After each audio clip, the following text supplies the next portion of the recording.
So you're saying with Hilton Honors, I can use points for a free night stay anywhere? Anywhere. What about fancy places like the Canopy in Paris? Yeah, Hilton Honors, baby. Or relaxing sanctuaries like the Conrad in Tulum? Hilton Honors, baby. Ooh, what about the 5-star Waldorf Astoria in the Maldives? Are you gonna do this for all 9,000 properties? When you want points that can take you anywhere, anytime, it matters where you stay. Hilton, for the stay. Book your spring break now. Hey there, Stackers. It's Monday, and you know what that means. Not just another week of episodes of the Stacking Benjamin Show, but it's time for our weekly shout out to our troops. On behalf of the men and women at Navy Federal Credit Union, where their members are their mission, and the men and women making podcast here in the basement, a big shout out and salute to our troops. Let's go stack some Benjamins together now, shall we? Here's the song that we'd like to do for all the younger set of people, the teenagers and what have you. This one's called Vacation's Over. Vacation's over. It's over. It's over. Live from Joe's mom's basement, it's the Stacking Benjamin Show.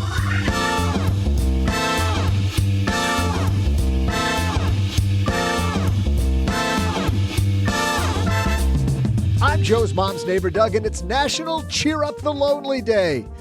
Anyone checked on OG? We welcome the perfect guest for today, someone who's turned attention on others in need into an international phenomenon. The author of An Invisible Thread, Laura Schroff.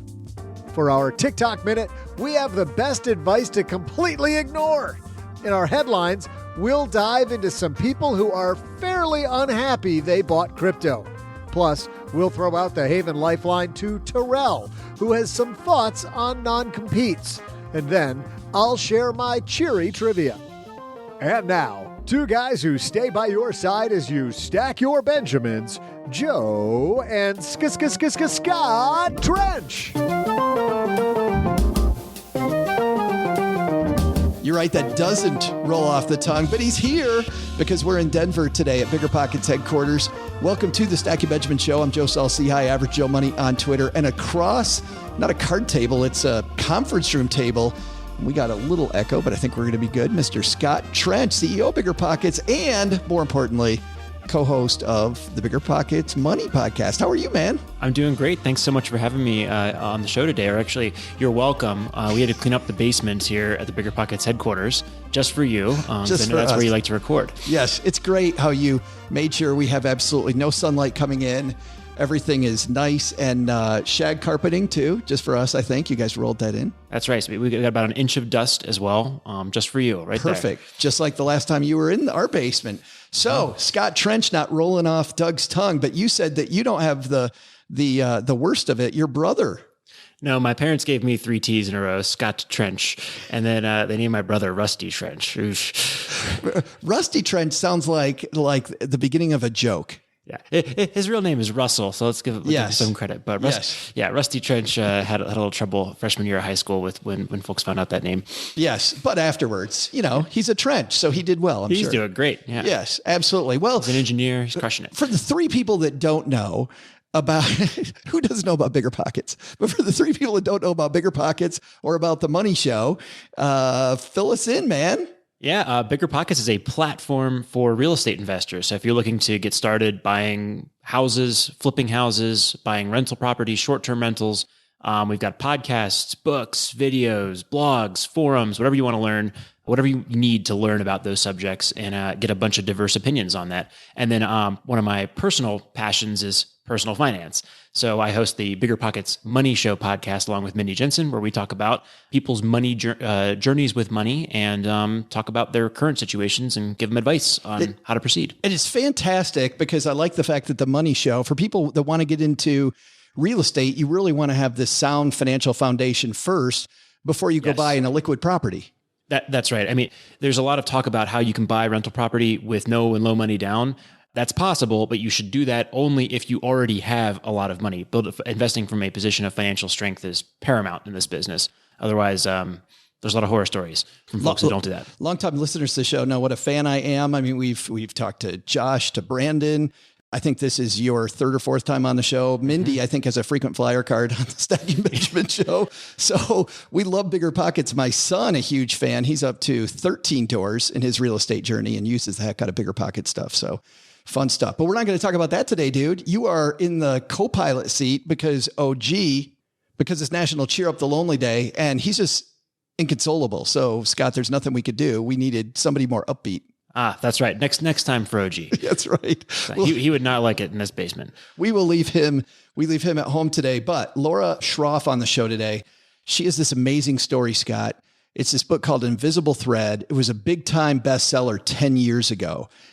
I missed it 10 years ago. I had no idea. I picked it up. I picked up the thread, the Invisible Thread, maybe 4 years ago and read this book. And this is powerful. She was a very busy executive in New York City, saw this young homeless person, and then just had a little kindness. And we'll let you hear the magic of being kind to each other and how that helps you. It's not always just about the Benjamins. It's about what we do with our life and what we value. And Laura's going to bring that today. Before that, though, you and I got a headline about crypto, which I'm sure perked everybody's ears up. Mm-hmm. How you doing, crypto people? I'm not seeing so many crypto coaches in my feed lately. Yeah, the Bitcoin spammers are really cooled off a little bit. It's so strange. We're going to do that. We got our TikTok minute, but first... You know what the new way to make $1 million in crypto is? Start with $2 million. Oh, wait a minute. Put it in Bitcoin. Hold on. Nope, wrong one. There we go. Okay. I've had this thing forever, and I can't figure out where the buttons are. Yes. Start with $2 million. Well, I heard that joke originally on farming. Like I had a client that was a farmer when I was a financial planner. It was like, what did the farmer do when they won the $1 million lottery? They farmed it till it was gone. Which I know some farmers doing pretty well. We've used that in the real estate world too. Yes, that's right. That's right. We got a great show, but first, before all that, well, running a small business, as you may know, like I do, it is super fun, but it can also be very tough. And when it's time to get a loan, it can feel impossible to find the lender that you actually trust. Big banks say no. The internet, well, that's full of sketchy offers with sky-high rates and fine print you can barely read. Whether you need help covering payroll, managing cash flow, or investing in growth, you deserve better. And that's why I recommend the small business marketplace Fundera, which is powered by NerdWallet. It's a free, easy-to-use platform. It lets you compare real financing offers from trusted lenders, and it's all in one place. And what I like is that you don't need perfect credit to get started. There's no spam. There's no bait and switch. Just personalized options that fit your business needs. Nothing I like better than a place that treats me the way that they would want to be treated. Using Fundera is a super way to quickly compare options and make your best funding move the way any great business owner would. Here's the best part, though. For a limited time, when you visit nerdwallet.com/SB and fill out the no obligation form, you're going to get VIP treatment and talk with a real person who knows all the ins and outs of small business lending. And you can tell them specifically what you're looking for. They can tell you specifically which options you should probably consider most. Don't risk your business on unreliable lenders. Go to nerdwallet.com/SB to learn more and find the funding you deserve. Fundera Inc. NMLS ID number 1240038. Well, there's nothing that relieves stress more when you have had a long day, you are completely fried, and you're thinking to yourself, maybe I'll just go out to dinner. But then you think about all those calories, all that money out of your wallet, and then you realize that you can eat healthy because you found Factor. Factor is ready in 2 minutes. Factor shops, preps, cooks, and delivers straight to your door, so you have more time for everything you love this spring, and you don't have to worry about eating healthy and going outside your budget because you've got the food sitting there in the fridge that you had pre-planned. What is Factor? Well, Factor has meals built around your goals, whether that's weight loss, overall nutrition, more protein, or GLP-1 support for strength and workout recovery. Check out Factor's Muscle Pro collection. Every meal's crafted with functional ingredients, lean proteins, colorful veggies, whole foods, and healthy fats. Factor bans 175 plus ingredients. No artificial colors or sweeteners, no high fructose corn syrup, no refined seed oils, just nutrient-dense foods. It's fresh, never frozen, over 100 rotating weekly meals, including globally inspired flavors like Mediterranean and Asian. So there's always something new to look forward to. I use Factor. I think you're going to love it too. Head to factormeals.com/SB50off, stackers, and use code SB50off, and you're going to get 50% off and free daily greens per box with new subscriptions only while supplies last until 9/27/2026. All right, Scott Trench is here in the co-pilot seat. We got Laura Schroff coming up, so let's get this party started. Hello, darlings. And now it's time for your favorite part of the show, our Stacking Benjamin's headlines. Our piece today comes to us from the site Dig. It's written by Jared Russo. U.S.-based athletes who suffered the biggest losses after turning their salary into crypto. Visualize. And for people who want the visual, we will have that on our show notes page at stackingbenjamins.com. I think the audio is going to be enough. You want to get your groans ready, as everybody can imagine. But you remember this, Scott, last year, the last couple of years, all these athletes go, no, I don't want dollars. I want crypto. Yeah, I mean, I think that it hasn't been just athletes too. It's other folks. They want to get paid in these other forms of currency because I think there's a lot of fear of inflation, which we're now seeing. But the dollar is holding its value much better than these supposed alternatives to the dollar that are inflation resistant or will hold their value. I remember in the Super Bowl last year hearing about Odell Beckham Jr., who I think was playing at that point the season when he got traded from Cleveland to the Rams. He was playing for like $30,000 because crypto by that time had gone down. And don't get me wrong, there's people out there living on $30,000, but when you're playing in the NFL and he started off with a lot more than that, not the day that he expected. That was a wild ride for him and his dad that year. Yeah, it was a wild ride for them. Well, let's go through this. Estimated U.S. value losses for athletes due to crypto fluctuations. Trevor Lawrence is first. He's down $15.1 million in value. 15.1 million. Jeez. Saquon Barkley is second, $3.3 million. Actually, I take that back. Russell Okung is second, $4 million. Saquon Barkley third at $3.3 million. You know, let's talk about crypto and athletes. These guys are already doing something that's a little like the lottery. It's kind of like the lottery to get there. Once you get there, I was listening to an NFL player talk about you're doing this thing that is what you've wanted to do your whole life. He goes, and what people don't see is there's so many politics, right? And if you get hurt a little bit, you got to shut your mouth because they're NFL players, their salaries aren't guaranteed. So if they don't go out on the field, then they might never play another snap if the dude that was one shot ends up being good enough to keep that shot. So these people are doing something that's like the lottery. What do you think about this idea of taking your salary and turning it into something that feels also like the lottery? I don't like it at all. I mean, you want to spend money in this country or pay taxes, you have to do it in dollars. So if you get paid in Bitcoin, you still have to, that is the equivalent amount of Bitcoin at the time that you were awarded it in income. You have to pay taxes on that in dollars. You have to sell that and convert it over. Trevor Lawrence paying $15.1 million in taxes that he didn't earn because Bitcoin fluctuated. I believe that will be his reality to a large extent. I believe that he will be taxed on the value of the Bitcoin at the time that it was granted as part of his paycheck. And then he will now have to figure out how to come up with that liquidity. I hope that he sold the taxable portion and put it into a savings account in order to deal with that. You see these people that have these windfalls, Scott. When you make this unexpected money, right? You get these big contracts to take that money and use it to start building your foundation. Yeah, I think that the thought process for a lot of these folks is that the foundation would be these cryptocurrencies, and that's a better foundation than the dollar. And so we have to pop out two more levels to kind of think through that problem of like, is Bitcoin, is gold, or these other currency alternatives better than the dollar as a store of value?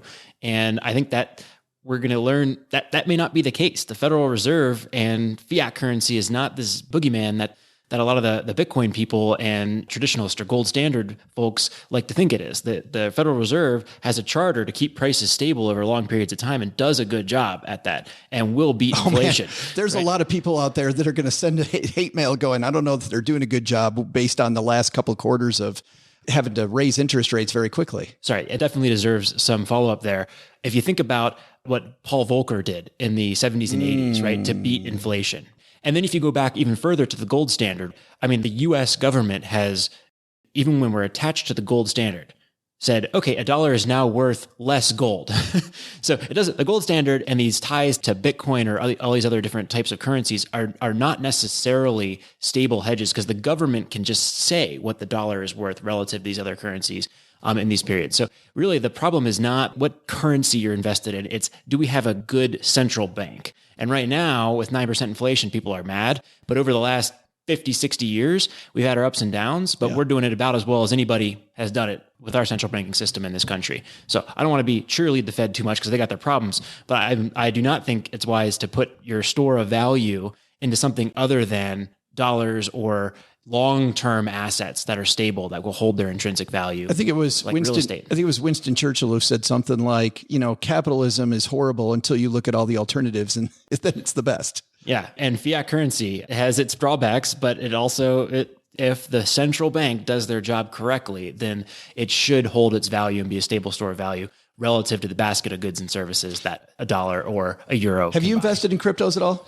I briefly owned some crypto after reading a book called The Bitcoin Standard, which I think is a fantastic book. For about a year or so, made a little bit of money and have moved completely out of that. I went the opposite as I saw cryptos falling earlier this year. I invested really for the first time in any meaningful way. And obviously that has gone great so far. But most of mine is in Ethereum, and mostly because of the fact that I feel like everything I read about Bitcoin and the fact that the utility of Bitcoin, the ability for it to actually become any type of a currency, very difficult versus what we're using Ethereum for. So who knows? I think we're going to see a lot more. But what do you think about the fact that this has gone down so much lately? Is this a time with you've this type of volatility? If you're somebody that's thinking way, way, way long term, do I take a few dollars and stick it into cryptos? Because we've lost a lot of money in that area, which when we look at the stock market or in real estate, right? If you invested in 2007, 2008, when there was all that pain in real estate, you cleaned up. You did phenomenally well. You think there's a corollary to crypto? I think that the crypto, along with other asset classes like stocks, I wonder about real estate heading into the later part of the year, like bonds, like cash, all of those asset classes are moving downward together. And that's because the Fed is raising interest rates. And so when there's no more easy money, that says that the dollar is going to begin hardening as a currency, and you're going to see these asset classes fall to a certain degree. And the question is how the Fed wants inflation to be 2%. They say their dual enemies are inflation and unemployment. Minimum wage is as low as it's ever been in a real sense in 70 years, right? It's $7.50, I think right now. It's $7.20. Yeah. And it has not been that low in real terms since 1950. So there is no way that unemployment is going to skyrocket in a recessionary environment. Yeah, this makes this a really weird recession. If we are in a recession, which by the time this comes out, I think we'll know.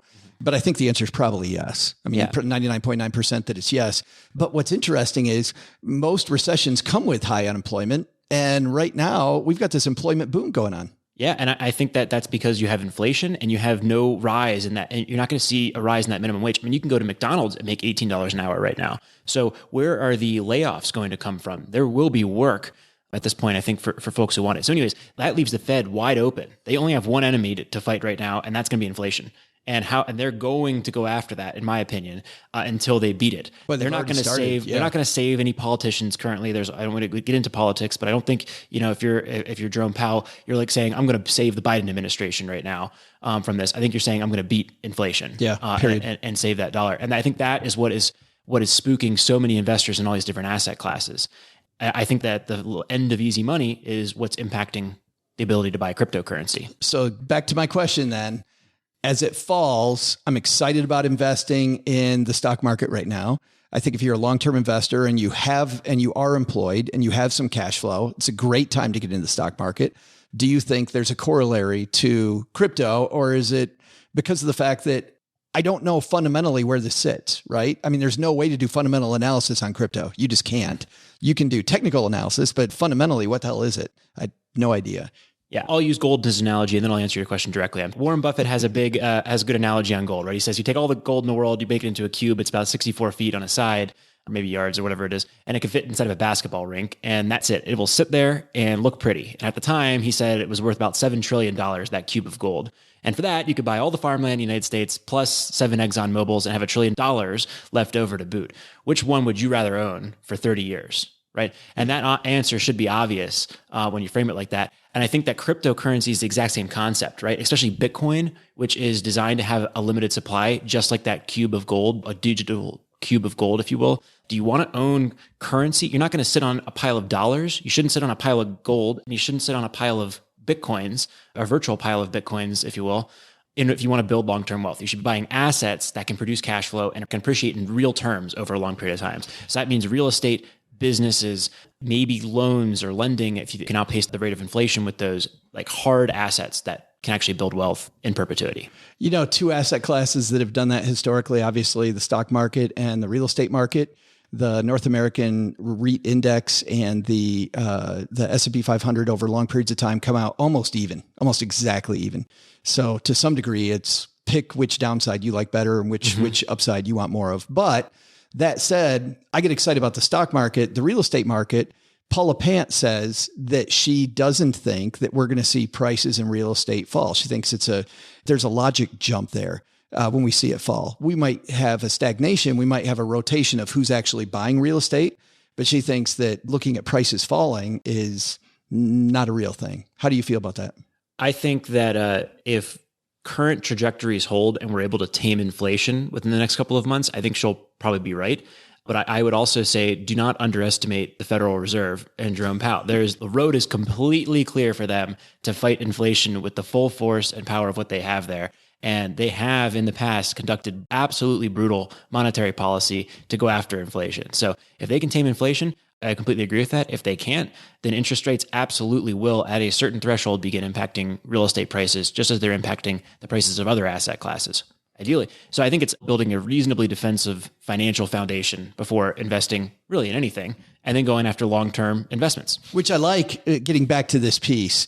When you get your paycheck, I don't like the idea then of putting it into crypto for all the reasons that you said. I love this idea of using it to build the foundation. Like, look at your goals and figure out what you want. And I don't know, maybe take a few dollars like the casino and put it in crypto because it's so low. I think you think of crypto as an alternative form of currency. Yeah. So if you don't trust the dollar, you put, let's say you want to have a $30,000 emergency reserve, 10 in cash, 10 in gold, 10 in Bitcoin. That might be a viable way to think about it. But I don't think you're going to build long-term wealth in a currency relative over a long period of time to stocks, bonds, real estate. Coming up, Laura Schroff is a woman who 10 years ago wrote a phenomenal book that really lit the world on fire. It was a bestseller many times over. She's coming out of the basement in just a moment to talk about this incredible journey that she took with a homeless gentleman, and both really helped each other and taught each other a lot. It's called The Invisible Thread. But before that, Doug, I think you've got some trivia for us, don't you? Hey there, stackers. I'm Joe's mom's neighbor, Doug. I was just upstairs talking to Laura Schroff about this National Cheer Up the Lonely Day until she told me my clown mask was freaking her out and I needed to step away before she maced me. Turns out, Laura says there's lots of other ways to cheer people up. Flowers, a hug, TikTok videos that make them look like they're just eyes and a mouth on a toaster. Hey, speaking of TikTok, my question is, what's the total estimated value of the platform? Is it $5 billion, $15 billion, or $50 billion? I'll be right back with the answer after I go do my sea shanty. What do you mean? That trend is over?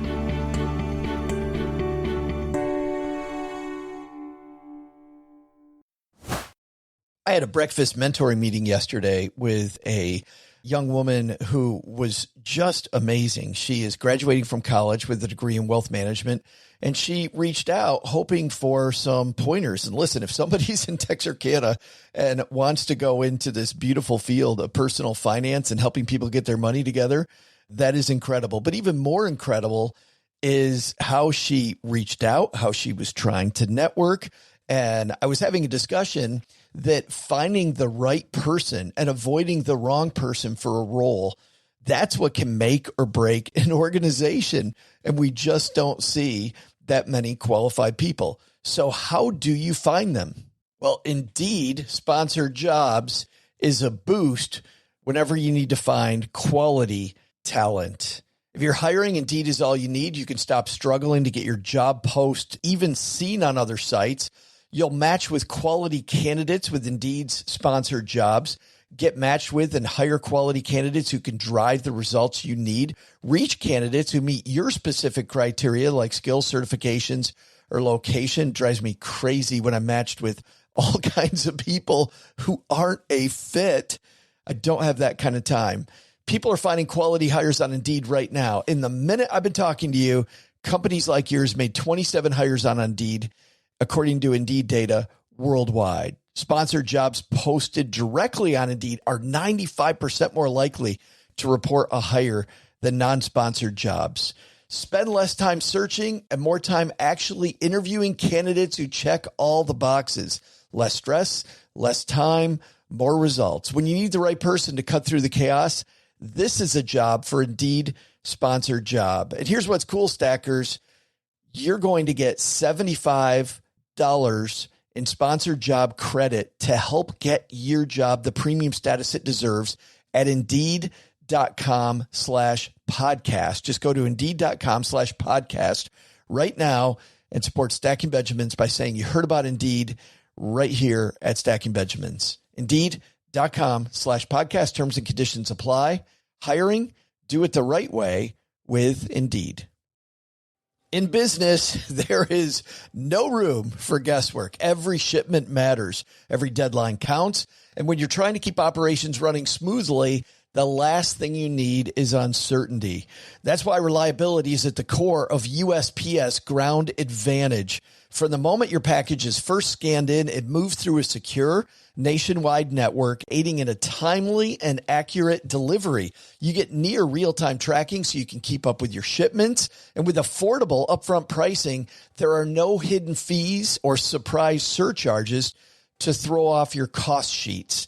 It all adds up to predictable deliveries you can depend on, because knowing your logistics are handled lets you focus on everything else, your customers, your team, and the future you're building. Visit USPS.com/Ground Advantage to start shipping with confidence. USPS Ground Advantage. We mean business.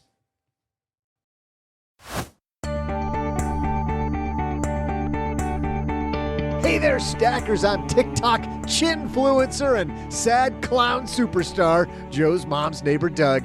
According to the Omnicore agency, TikTok was founded in just 2016 and now has 1.2 billion active users monthly. Consumers spend $824.4 million in just Q4 of 2021. So, how much is TikTok worth? $50 billion. And now, with an amazing story of a priceless friendship between two people you wouldn't expect, Laura Schroff. And on my dad's shortwave radio, it's my new friend, Laura Schroff. How are you? I'm great this morning. Thank you. How are you? Well, I'm very good because I'm talking to you. So I'm super excited about this. I wanted to ask you just right off the bat, 10 years, Laura, 10 years ago, almost 11 really now, this book came out.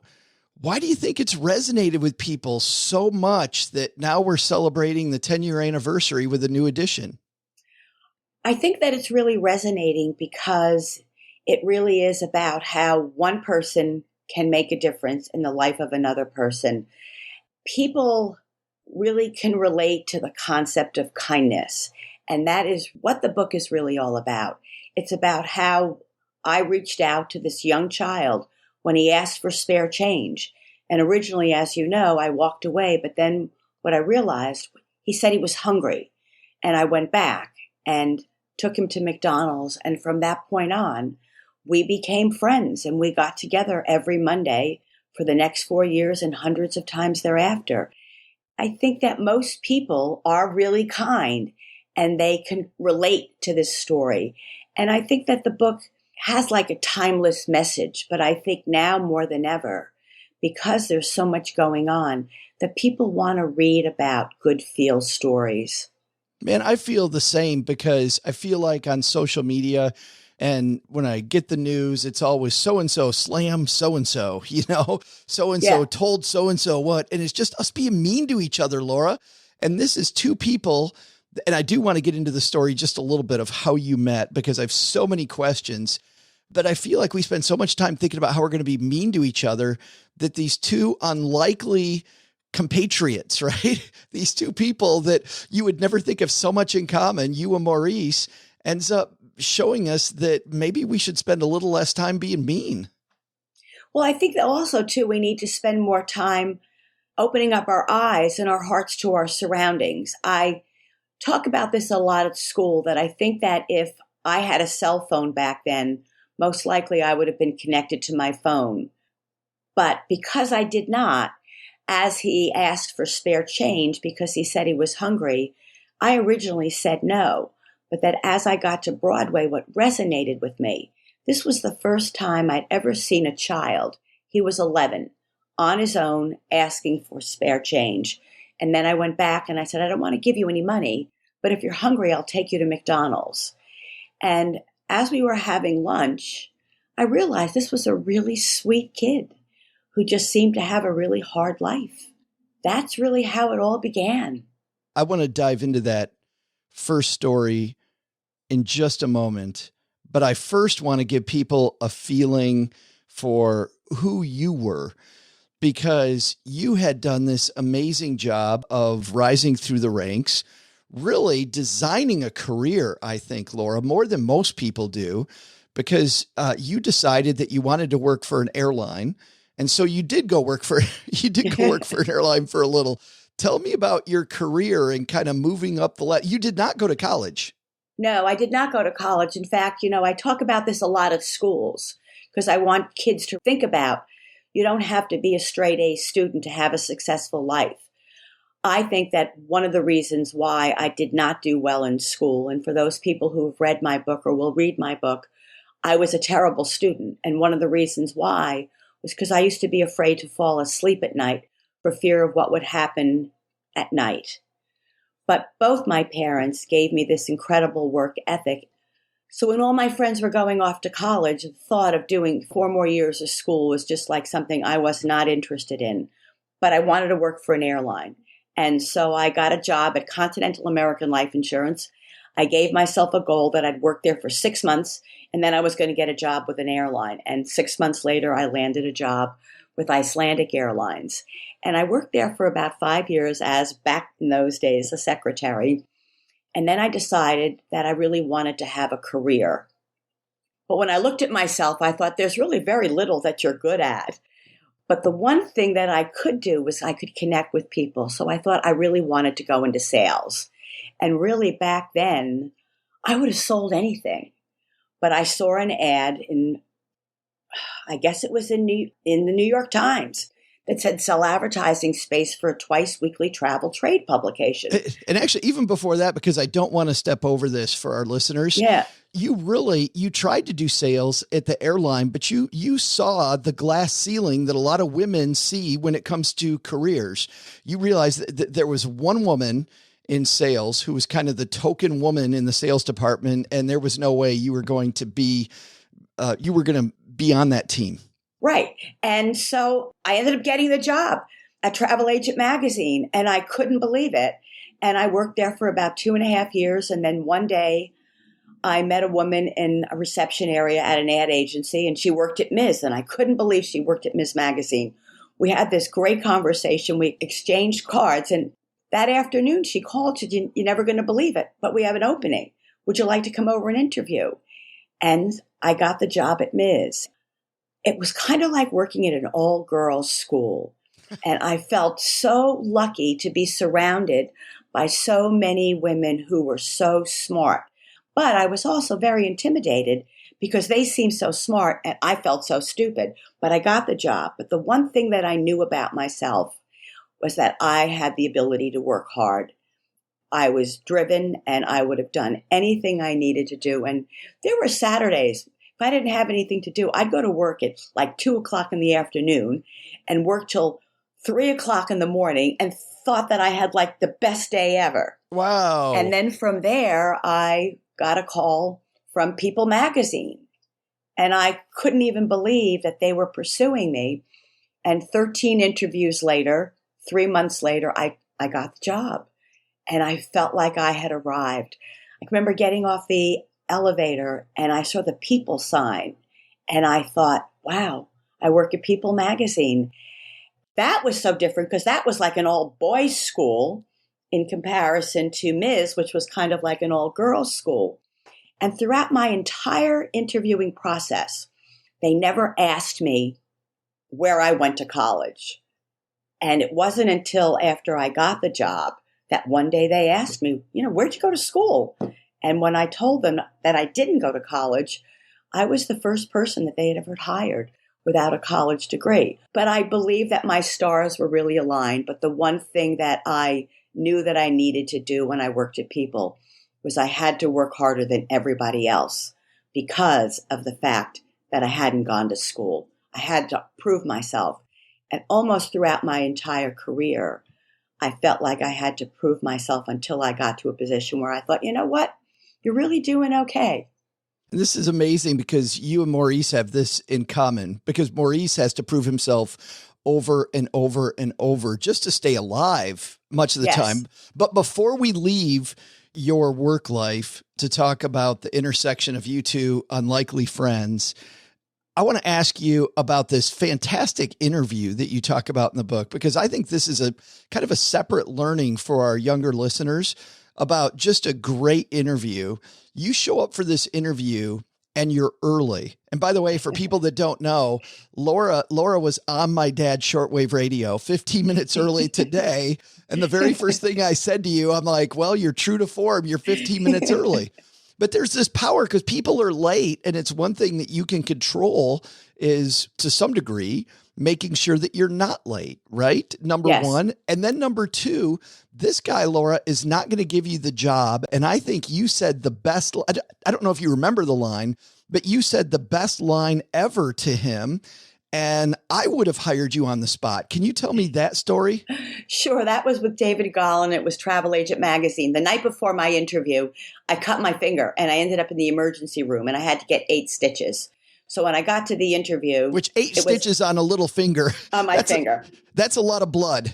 That is a lot of blood. So when I got there, my interview was at 7:30. I got there at 7:15 because I'm just always early. And when he came out, one of the very first things he said to me was, "What happened to your finger?" And I said, I cut it last night. And he said to me, "Well, I hope it wasn't serious." And I said, "No, not really." He said, "Well, did you have to get stitches?" I said, "Yeah, I had to get 8. And he said to me, "By God, I'm impressed. This is a highly competitive business and punctuality is really important. I like the idea that you could cut your finger and be 15 minutes early for your interview." So while we were having our interview, he said to me, "I don't really know why I should hire you because you have no college, you have no sales experience." Nothing. And I said, "I know that." I said, "But here's what I'm going to tell you."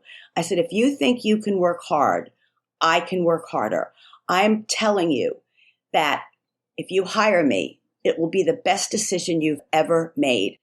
And so then he asked me how much I was making at Icelandic Airlines. I said, "I'm making $13,200. And this was when I came back for the second interview, which was really interesting. When I came back for the second interview, he said to me, "I don't understand," he said, "why I want to hire you." He said, "But I do. I'm going to give you a shot." He says, "Well, how much are you making at Icelandic Airlines?" I said, "I'm making $13,200. He said, "Okay." He said, "I'm going to offer you $12,000. I said, "Great." I said, "I'll take the job." He said, "Aren't you going to negotiate?" I said, "Absolutely not." I said, "I'm going to take it for $12,000. I said, "In 3 months, you're going to call me into your office and you're going to give me a raise."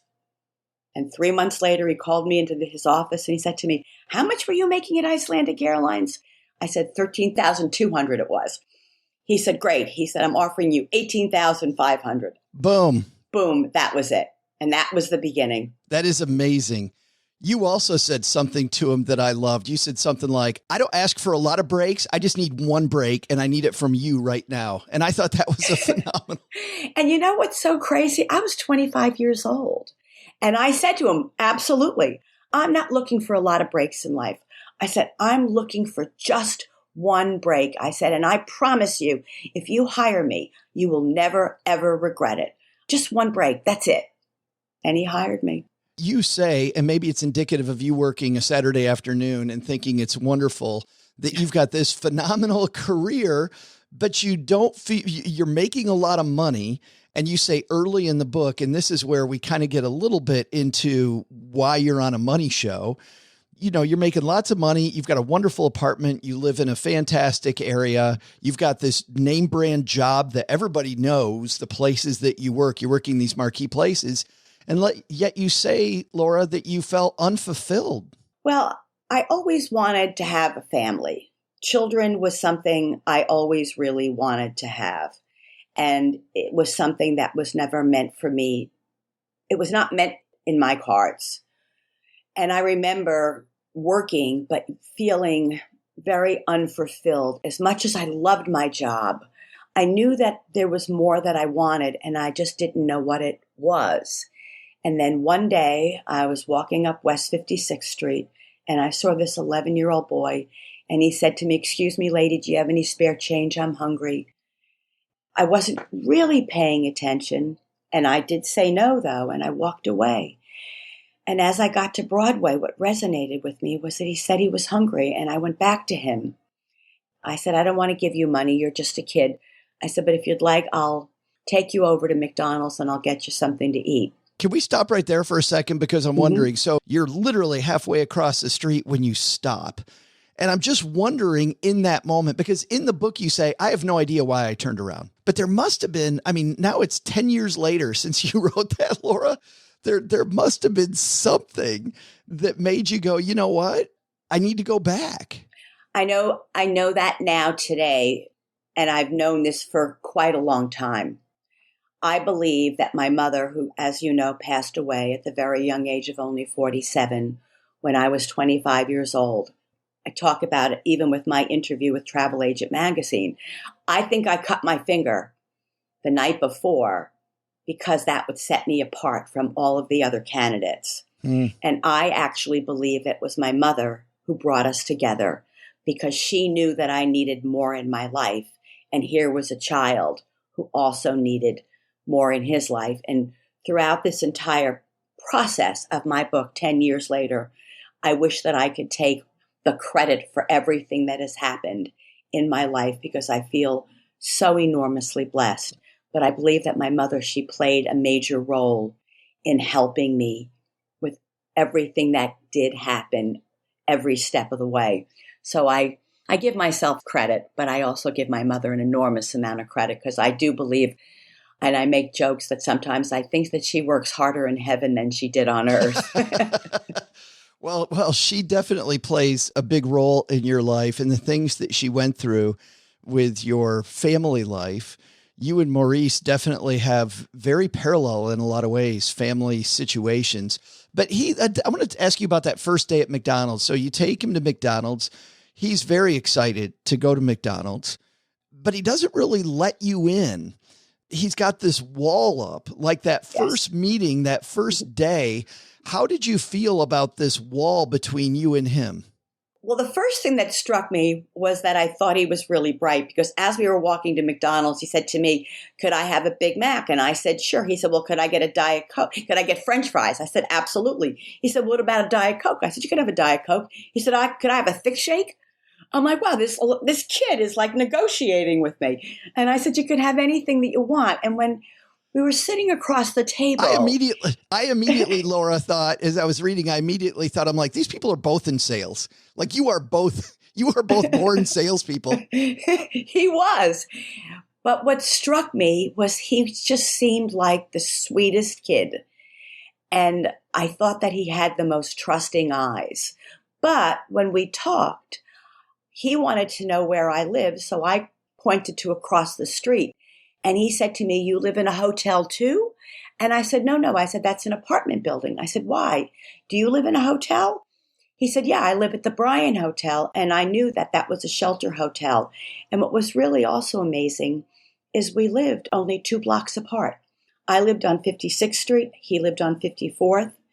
And yet we came from these 2 vastly different worlds. But with our very first meeting, he made me believe that his mother stayed home and she cleaned and she took care of the house and she cooked. And he created this Leave It to Beaver kind of image for me. And it wasn't until our friendship developed that I realized that that was really not the case. But that's how he originally told me about his life.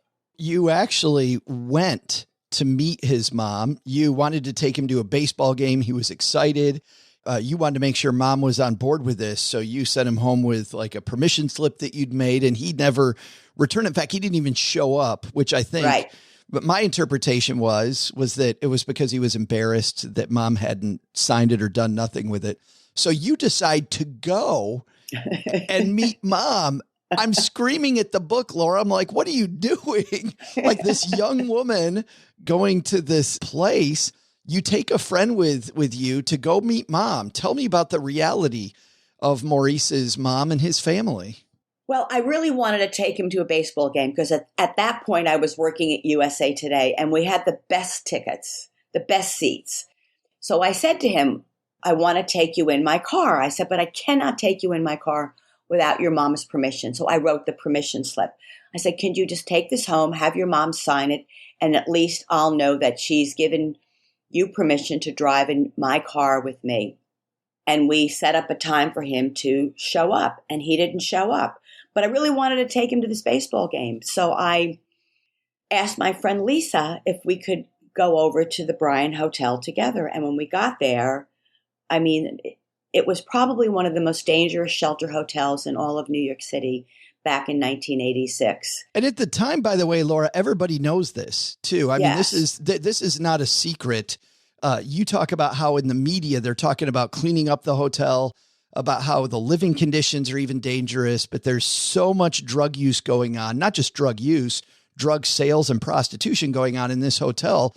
It is a well-known fact that you are walking into a lawless place. I had the wherewithal to at least change and look casual. But when I got there, the guard would not let Lisa and I go up together. So he took us up. Of course, the elevator was not working. So we had to walk up, I think it was the 4 flights of steps. And his mother answered the door. And I was used to seeing people who were drunk, but I'd never, ever seen somebody so hung up on drugs. I tried to talk to his mom, and I could tell that she just was not getting it. And then all of a sudden, Grandma Rose, and no one wants to ever mess with Grandma Rose, came to the door.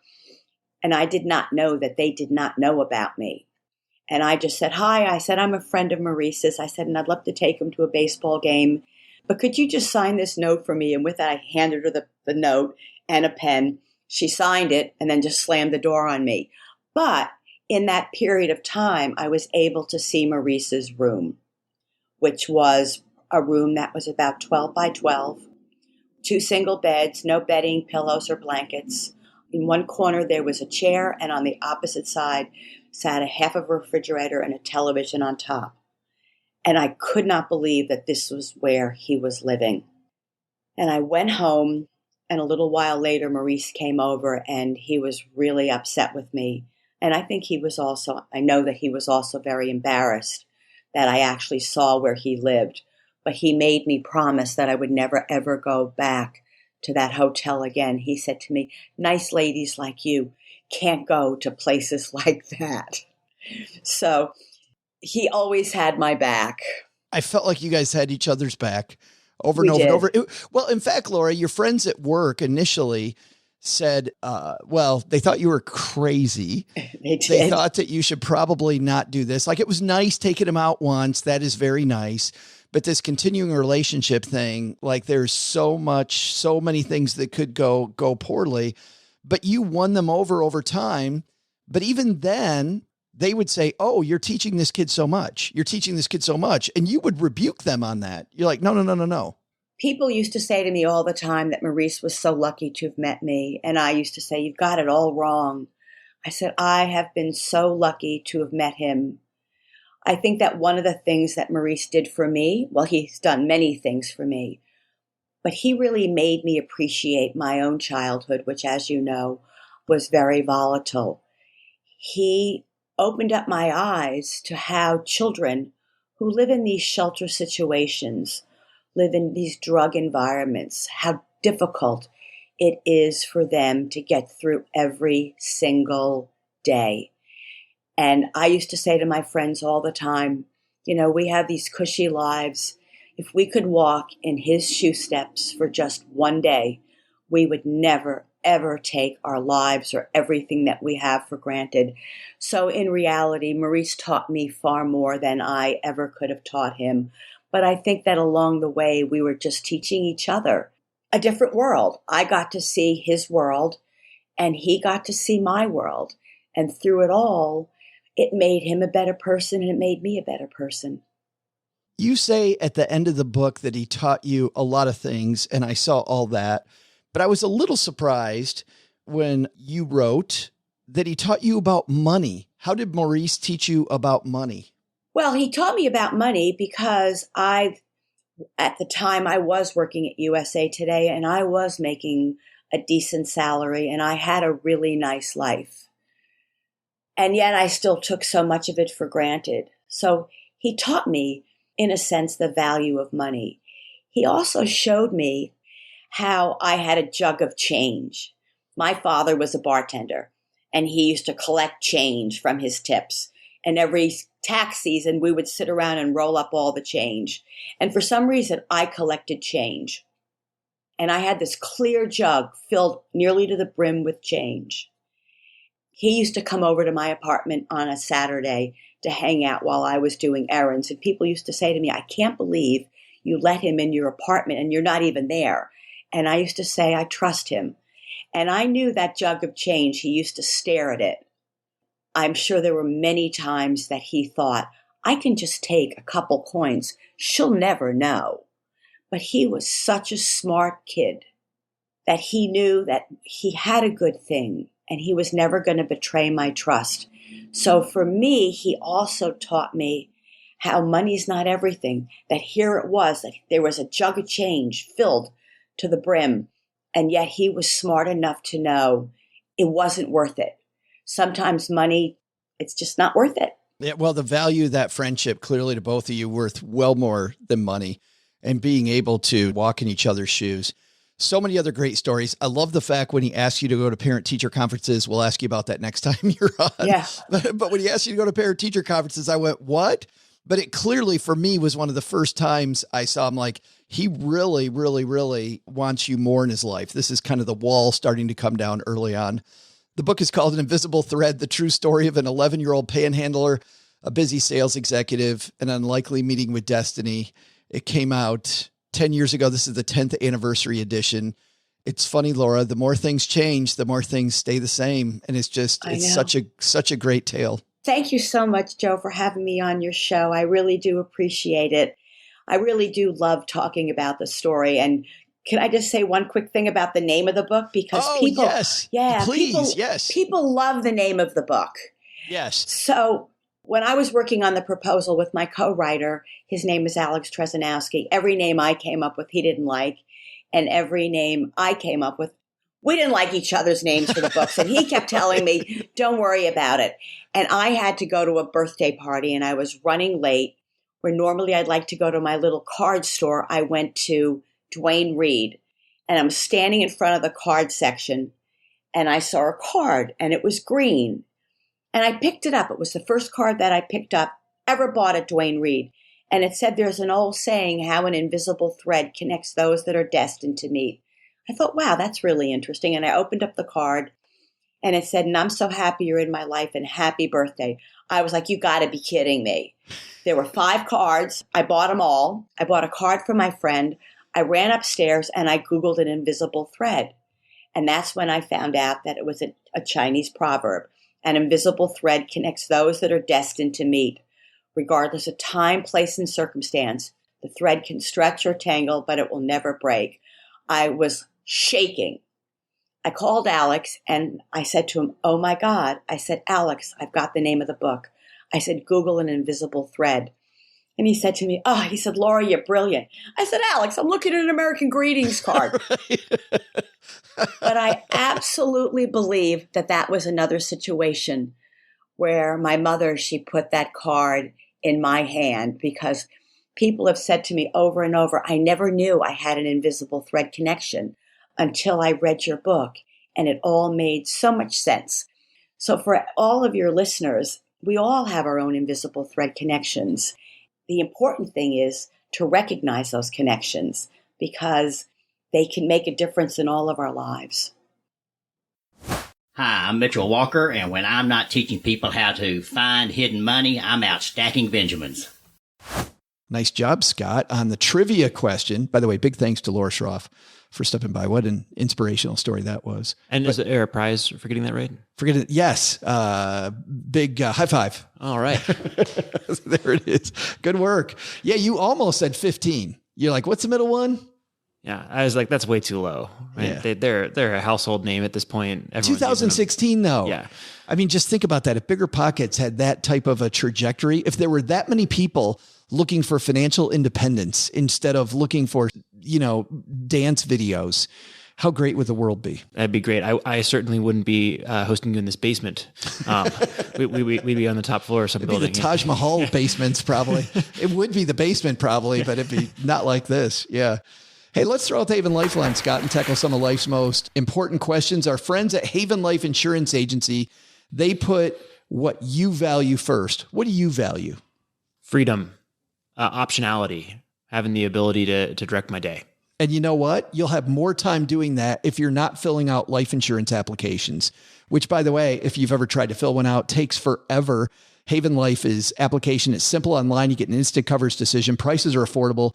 And not only do they act like a startup, which means things go fast, but they are backed by a company that's more than 160-year-old insurer, Mass Mutual. And today, you know what? We're gonna continue in the Haven Lifeline here, Scott, a discussion that we were having on the show, because in our Facebook group, The Basement, if you want to join the basement to be a part of the discussions there and some of the great dad jokes that we share in the basement, stackingbenjamins.com/basement will be the link that gets you right there. It's a longer URL to go directly. Or in Facebook, just put Stacking Benjamins Basement in the search field. But Tyrell was commenting on a conversation that we had a few weeks ago, Scott, about non-competes and about how the government is now looking at non-competes. And obviously many non-competes not enforceable, but how even sometimes hourly workers being asked to sign non-competes. And some of this is getting ridiculous. So Tyrell writes, listening to the episode on non-competes while at work, felt the need to share. I'm an automotive technician for a dealership. And in the automotive service technician world, it's pretty standard from my own experience. You have to find a new job to get a raise, whether it's from the current employer wanting to keep you or the new one trying to pull you in. Well, a dealer I worked for previously would actually offer guys a raise to stay, but then make them sign a non-compete so they wouldn't try and pull that same stunt. Had a couple guys I work with leave the career entirely because of this, just left. But, and our take, and thanks for that, Tyrell, for weighing in on that. Our take was, if you're going to pony up with more money and give people something in return for the non-compete, then I think that's a valid reason to offer a non-compete. But if you just say, hey, if you want to work here, sign a non-compete, you can't go anywhere else, but we're not going to give you anything else in exchange. I don't know. How do you feel about that, the world of non-competes? I think it depends on the type of employee and the consideration, what you're getting paid for that. I think that in an hourly case, selling cars, that doesn't make any sense to me. I think don't get it. And I'm, without getting too political, I am supportive of the idea of legislation that prevents entry-level employees from seeing tough non-compete agreements. Yeah. But I think when you get into management levels where there are trade secrets or large equity stakes or big bonuses that are being paid out or big salaries, then I think there's a very reasonable case for those. Sure, because you're taking company secrets to the competition. Yeah, and I think that you're, in many cases, paying big bucks for that non-compete in a certain case if you're the employer. That's an agreement between folks who are able to make those kinds of decisions at a high level. And I think that there are stakes there and consideration that makes that reasonable. But I think that's a little harder to justify preventing your frontline salesperson from going down the street to the other auto shop with a non-compete. Yeah, I don't get it. I don't understand why somebody would want to do that. It would just make me not want to work there. Yeah. I'd be like, there's plenty of places to work right now. If I got to go sign a non-compete for you, I'd rather go work someplace else. Yeah, and I think that free market should be able to cover that. Agreed, but I think in some of these cases, it's buried in the documents set on day one. You're not noticing it. I think that's a little, it's got to be front and center. There's got to be consideration for it. If there is, maybe it makes sense for them. Well, that's funny because that's where we came down, regardless of the legislation and the politics or any of that stuff. Just if you're an employer out there, think critically about who needs a non-compete. That's right. Yeah. You guys, I would imagine at BiggerPockets, and I was just talking to Lisa on your team, talking about how you guys are growing just hugely right now. I'm imagining for some of those people, there might be non-competes. That's fair. I can't talk too much specifically about that, but yes, we use that on occasion with some particular employees. People with proprietary and do it. I have proprietary information. By the way, well said. I can't speak. It's almost like you run the place here. Yeah. Thanks for weighing in on that, Tyrell. By the way, we take questions to the show, and during the summers I mentioned earlier, this is a great time to ask questions and go fairly close to the head of the class. So StackyBenjamins.com/voicemail gets you to Dave and Lifeline. And if you call in, you get some of that badass Stacking Benjamins Greatest Money Show on Earth t-shirts made by Brad Lark. Just an amazing t-shirt. And it's cool as I go around the country, been going around the country on my book tour, seeing a lot of people wearing those shirts, which is cool. So StackyBenjamins.com/voicemail. All right. That's going to do it for today. That was easy, man. Yeah. Fun subjects. Nice job. Good work. It's like you've done this before a time or two. Once or twice. So 300 times. I was going to say, speaking of that, what's coming up on BiggerPockets Money? I'll talk about some of the recent things that we've done that have been really fun. We had an individual on the show who did a study on the ROI of college education and took 30,000 majors from around the country and said, here's how much you pay, here's what the earnings are, here's the discount rate of 5% across that, and here's the degrees that pay off, and here's the ones that don't. That was a really fun episode. Because people don't think enough about that. That's right. Period. Yeah. Then he took that ROI and did it again a year later and did that for, and that was the recent one we had was the next evolution of that, which was for all the graduate and postgraduate degrees that you can get. And so it's pretty fascinating to see that so many degrees are really a negative ROI. And we're all about financial independence on the BiggerPockets Money podcast. And so if you're not going to work for 40 years, that compresses the ROI of a degree even further. So really interesting nerding out we did there. That's fabulous. We also had Tom Honig, who was a former chair of the Kansas City Fed and one of the lone dissenters against Ben Bernanke's I think the second round of quantitative easing coming out of 2012 to continue to spur the economy. And so that was a really interesting episode as well to hear about, kind of an inside look on how Federal Reserve, like I've probably mentioned 6 times already on the show here. You can tell I'm pretty fascinated with this, how they influence monetary policy and how those actions were likely to lead to inflation. What can be done next? We do a board game episode every year here on Black Friday, and Jamie Stegmaier, who is a big voice in the industry, was on talking about some of his favorite games about economics. And there's a game that sounds so boring, which is hilarious. I actually played it in Omaha at our Omaha tour stop afterwards. A few people stayed around and we played this game, and it's called quantitative easing. Oh, it sounds great. It is. By the way, it doesn't sound like the most boring thing ever. You're like, no, thanks. But here's the game. Everybody represents a government, a different government. And in this particular game, I was Japan. Somebody was the US, somebody was the EU, somebody was China, somebody was the UK. And you have this blank check. And whoever goes first turns over the company that needs to be bailed out. The first person writes a check bidding how much money they're going to bid to bail out that company. And they put that face up, and then everybody else around the table places their bids face down, and whoever bids the most money bails out that company. Here's the thing.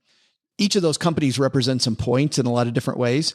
But if you're the person that writes the most blank checks, the biggest amount of money, you automatically lose. And what's also fascinating is in most games, the amount of inflation that happens during the game, the checks just get bigger and bigger and bigger and bigger and bigger as you're competing to bail out these companies. And it's this fascinating look at the horror story that is sometimes quantitative easing. So that's right. The only thing worse than inflation is deflation. So we got to figure out the game quantitative tightening next. We're gonna have you on next time to talk about that one. Yeah. All right. And you can find everything BiggerPockets, of course, at BiggerPockets.com. Thank you. Yeah. Thanks for the plug. And listen to the BiggerPockets Money podcast, wherever you're listening to us today. We'll have links to all that on our show notes page at stackingbenjamins.com. All right. He's Scott. I'm Joe. Here comes Doug again. Doug, what should we have learned today? So what should we have learned today? First, listen to Laura Schroff. A little kindness can take your life to unusual places. While you're busy helping out someone else, you may actually be helping yourself. Second, crypto? It may be a good buy, but don't take your paycheck in any currency other than your local dollar bills. And then go buy your Dogecoin if you're so inclined. But the big lesson? These sea shanties are really adding up. I mean, who knew that an app that helped you put your face on a toaster would reach the same value as the gross national product of Uruguay? Thanks to Laura Schroff for joining us. Her book, An Invisible Thread, is available anywhere you go meet up with the mentee you saved. And thanks to Scott Trench for co-hosting today. Check out his work at BiggerPockets.com. This show is the property of SB Podcasts, LLC, copyright 2022, and is created by Joe Saul-Sehy. Our producer is Karen Repine. The show is written by the brilliant Paulette Perhatch, with help from Joe, me, and Doc G from the Earn and Invest podcast. After you listen to our show, check out the 201 Deep Dives, written by our website manager and blog editor, Brooke Miller. You'll find the 411 on all things money at the 201. Just go to stackingbenjamins.com/201. Once we bottle up all this goodness, we ship it to our engineer, the amazing Steve Stewart. Steve helps the rest of our team sound nearly as good as I do right now. Want to chat with friends about the show later? Mom's friend Gertrude is our social media coordinator and the room mother in our Facebook group called The Basement. So, say hello when you see us posting online. Here's a weird fact. Both she and Tina Eichenberg are never in the same room at the same time. To join all the basement fun with other stackers, type stackingbenjamins.com/basement. I'm Joe's mom's neighbor, Doug, and we'll see you next time back here at the Stacking Benjamin Show. Not only should you not take advice from these dorks, don't take advice from people you don't know. This show is for entertainment purposes only. Before making any financial decisions, speak with a real financial advisor.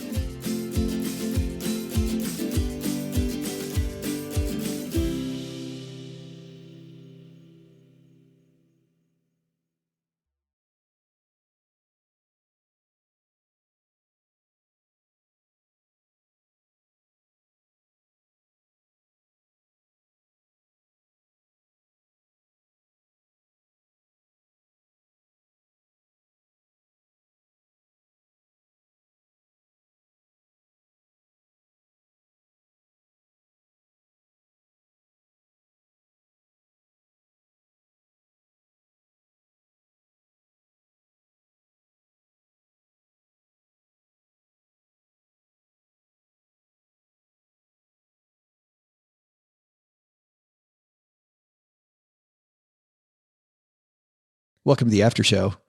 This is the part of the show that doesn't exist. This is something, Scott, that grinded me. I just got back from vacation and staying at some of these hotels in Jordan and in Egypt. We stayed at some fantastic properties, but it's hot as hell there.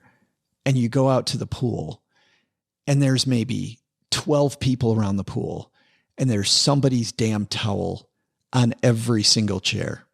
So this piece that is on boardpanda.com, where we find all our hard-hitting news, video showing early morning sunbed blockers having their towels taken away by staff at 5-star resorts.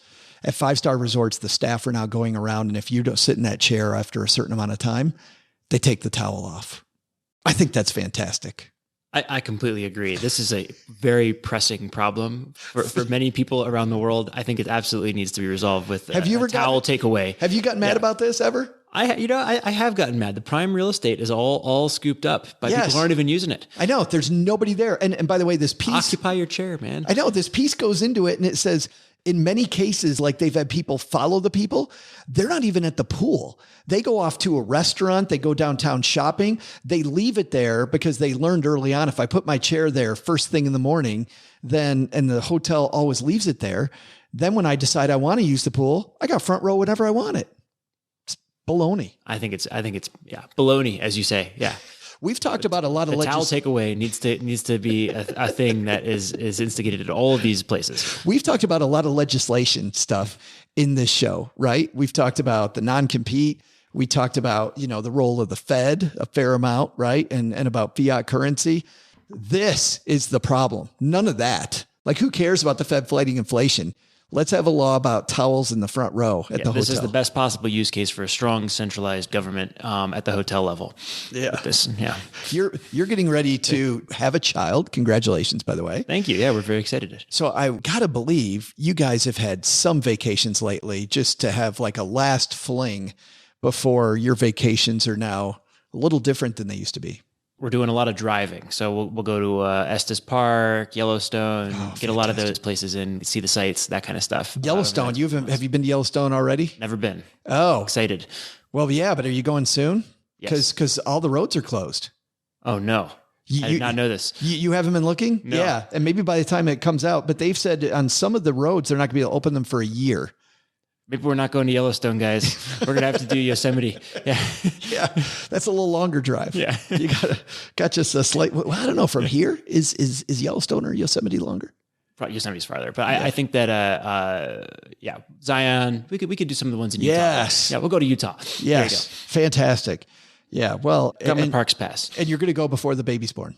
I think so. Yeah. We'll do a good bit of driving before then. Well, and our doctor also said though, that walking some of those trails when Cheryl was pregnant was a good thing. So hiking at kind of a slow rate is going to be good. That's right. We're going for a walk pretty frequently around down Denver, little hikes, that kind of stuff. And we're looking forward to these next couple of months before the work begins. I remember those days. Yeah, that's fantastic.